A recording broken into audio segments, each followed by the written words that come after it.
So this is it. I am 2 months TSW or topical steroid syndrome. Topical steroid syndrome or TSW is a not a sickness but a withdrawal of using topical or oral steroids. If you don't know my background, since I was a kid, may allergies ako. Una sa mouth. And then, syempre, when you prescribe to doctors, your doctors will prescribe you with creams or steroid creams na hindi nila alam. They just say that creams na mawawala yung rashes sa bibig na anak mo, which is I had because I don't know, I was allergic maybe to food or sa toothpaste because, as kids, we don't usually clean ourselves that good. Yeah, and if you can see my yung hair ko nga, medyo shortens because I understand why later on. And then grade school, karoon ako na allergy sa neck. As you can see ngayon, yung neck ko medyo is a bit affected na rin. Dry skin and ugly skin. And the usual, creams, para mawala, and then subside na wala siya. It's very itchy when I was a kid. And then come grade 4 to grade 6, meron ako sa paa. And then the same thing. Ngayon, I think if I'm correct, meron na ding oral steroids na binibigay. So yung mga malilit na tablets, sabihin nila anti-inflammatory, sabihin nila nakakawala ng kate. So syempre as parents or as mothers, syempre ayaw natin mahirapan ang anak natin. So i-prescribe to my mom. I think I went to a dermatologist that time and then in grade 6. And then come high school, dumating din siya. And later on, we tried alternative Chinese medicine, nawala siya in a while. And then come at college, siguro going fourth year, graduating, lumabas siya.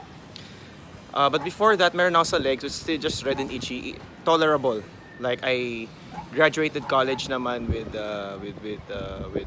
flying colors, pero na-delay ako and half because of my fault. Pero physically, I was okay. I'm active in events, I'm active in church, I'm active in almost in every aspect yun. And then, nagtataka ako bakit may spots na sa arms ko. And then, maybe mina daw immune system. So, sige, creams and all, pa rin oral steroids, and then nawala. And as you can see, my arms, it's a bit dry and a bit windy.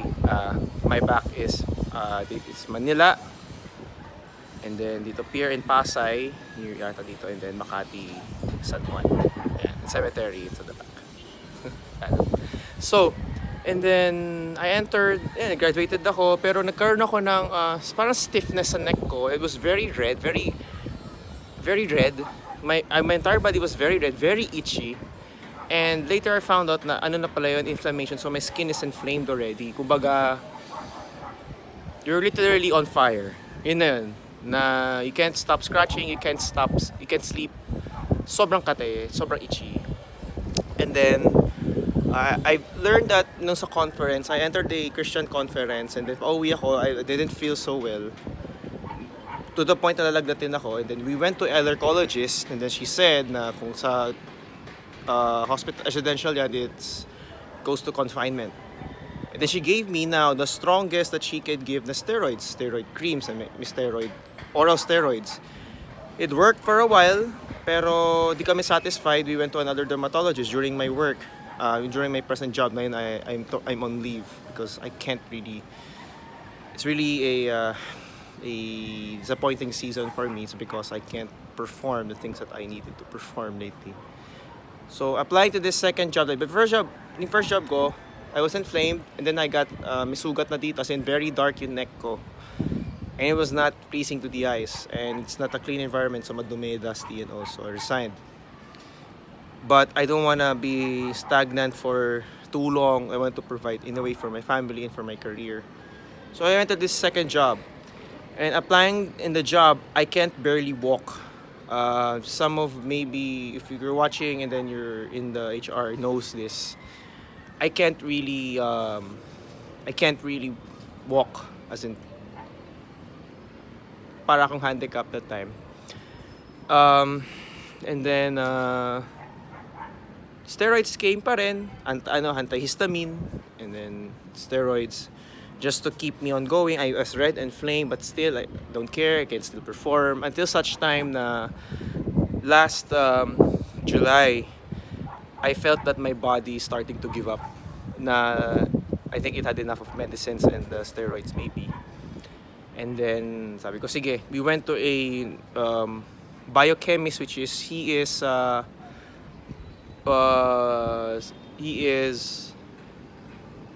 doing orthomolecular medicine, which is a dose of vitamins. So sige, I take vitamins. And then I started to wonder why it's nagkaroon ng ganito. Lumala talaga yung skin ko. I thought they say it was healing crisis. So okay, sige, let's take it into consideration that it is healing crisis. Later I found out, nag-research ako, na it's not eczema anymore. It is not healing crisis as such. Pwede na rin, pero still, it is called TSW, topical steroid withdrawal. This is what happens if for so many years that you prescribe yourself with topical steroids or oral steroids. Ito yung nangyayari. Your skin becomes very, very thin to the point na some people, when they rub their towel pagkatapos maligo, dumudugo agad yung skin, which is they don't have much zinc or whatever inside their skin. So I tried my best na to perform pa for a week, but I can't. My body's saying it to give up and to rest. So I'm here now. This is 2 months of TSW. I wore pants because para di masyado napuan na any germs. You can see my face, it's a bit dry here. If in my neck, nakita mo yun na if you can see it, very dry there also in the back. Sleepless nights, oozing, and yung oozing, nagtutubig yung katawan mo. It's very sticky when you wake up in the morning. It was not my favorite part. Imbis na ma-enjoy mo yung pagtulog, pagising mo, hindi mo na-enjoy. The thing that I enjoy is noon until night before I sleep. Yun lang yung pinaka-enjoyment ko. And this is the only time, I think this is the third time na umakyat ako sa taas ng bahay namin. Just for me to exercise, just for me to walk, just for me to get some air. Praise God, blessing na din kasi maganda yung weather, it's not too hot. A while ago it's hot and I was happy that I sweat. It's one of the causes then na steroids do, or the topical steroids is kinakloud niya yung blood vessels mo, and then when you start to withdraw, the blood vessels will start to explode, kaya nagre-red yung skin. So that's why it's inflamed, so why it's do complicated stuff. And because of steroids, kinomplicate niya lahat ng systems mo, your immune system, your lymphatic system, your liver, your kidneys, lahat. So your body is nagkakaroon siya ng weird stages. I have edema. When I research about edema, it's for heart failure lang naman, pero once I did it, nakita ko na I lose protein. So kanina, if you see, may protein shake ako na binili so that I can intake my protein, mababawasan the edema. So many cases were healed, but some healed for a number of years. Some were healed ng 5 years. Some healed by a year because it depends on gaano katagal ka gumamit ng medicine or steroids. Now, for my second month, diet ko in the morning is oats and banana.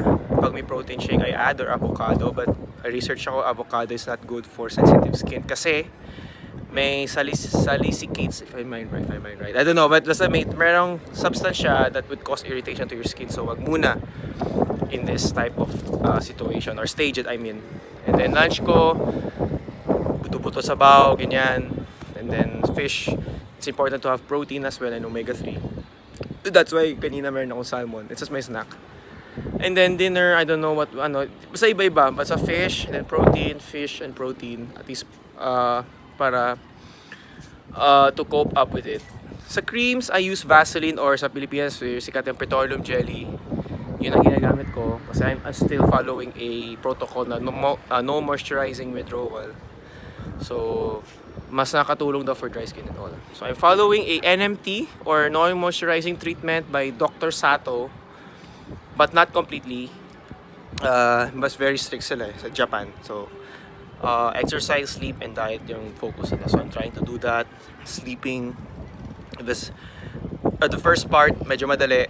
In the second part, medyo nagkaroon ako ng konting problems with it.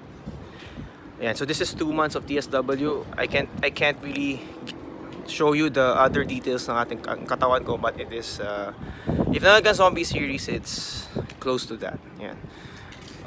So coveting your prayers and all, still it's an emotional journey. I belong to a support group ng mga ganito, and I wanted to warn all of you that there are thousands na magiging victims of this if we are going to prescribe ourselves with topical steroids or oral steroids. At first it was good kasi gumagaling talaga siya agad. Nawawala yung kate, nawawala yung pula, nawawala yung anything na gusto nyo mawala. And almost lahat ng products na binibili natin merong top steroids. Creams, pharmaceutical medicines, lotions, deodorant sprays, fragrances, perfumes, anything, almost everything na consumable, anything for fashion, anything for grooming, halos lahat may steroids. And some of them nawala namang eczema pero nagkaroon ng ganitong klaseng complications because alam mo ng mga Pinoy, mahilig tayo sa makeup, mahilig tayo mag-ayos, mahilig tayo mag-perfume, sige, lagay, and then at the end, nagkaroon ng complications. So, I just wanted to say this, that to be careful in what you eat and what you're doing. Always observe yung mga ginagawa natin because in the end baka magkaroon ng complications pa sa skin. So kaya ma-short yung hair ko, siyempre di man ako makapagkupit sa mall, baka matakot yung mga nagugupit. I let my dad cut my hair again. Ito yung buhok ko nung grade school ako until 3rd year, 4th year. Binalik ko siya, sabi ko, tsaka na yung pagkagwapo kung gumaling na ako. So, kasi meron ako sa neck, I cannot show you, pero malalaki sa neck ko, scaly and all. Bakate sa likod, syempre buhok madumi. So sabi ko, sige, linisin natin dito upper part so that para press ko din sa akin. So yun, at the end of the day, mawawala din, may heal to because the skin can regenerate itself. Our bodies can heal itself, pero you have to give them time because time is the greatest thing that your body to recover. No, di lang naman sa love life or anything, but time is very essential also sa skin natin to develop. So yung matitake ko supplements, vitamins before, medyo nag-stop ako for a while because of expenses, and then ngayon I'm doing a stem cell medicine. I hope that it would help me in my situation right now. So prayers,